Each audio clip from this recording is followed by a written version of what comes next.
Madalas mo na bang patayin ang iyong electric fan o aircon sa gabi?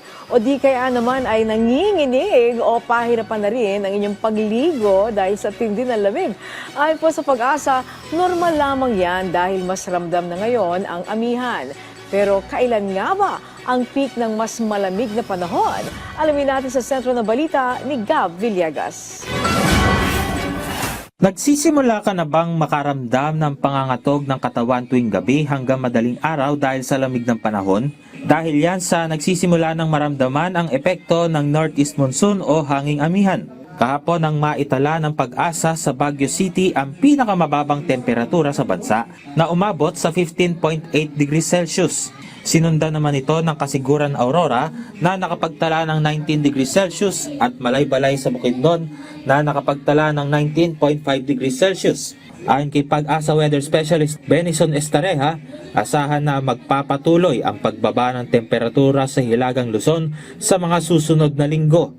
Maaaring magkaroon tayo ng record-breaking temperatures usually pag mga January at saka February. Yung behavior ng mga pag-ulan, hindi na siya katulad nitong panahon ng habagat kung saan tuloy-tuloy at malalakas yung ulan. No? And expect pa rin natin at some point mayroong epekto yung shear line. For example, dito sa Cagayan Valley, medyo madalas yung mga pag-ulan. Tapos sa may area ng Cordillera region, lalo na sa mga kabundukan. Kalimitan tuwing buwan ng Disyembre, nagsisimula ang pagbaba ng temperatura kung saan nagmumula ang malamig na hangin sa mga East Asian countries tulad ng Japan, China at Korea. Dahil nagsisimula ng lumamig tuwing gabi, may payo ang Pag-asa.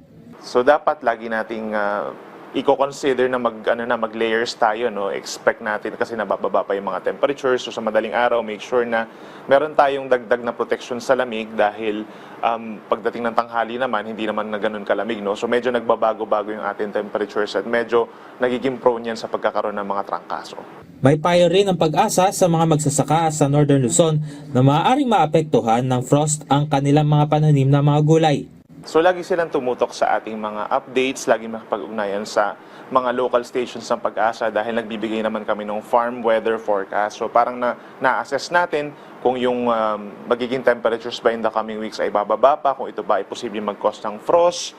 So dapat malaman nila kung ito ay dapat yung mga pananim nila is dapat ng anihin or dapat hindi muna sila magtanim.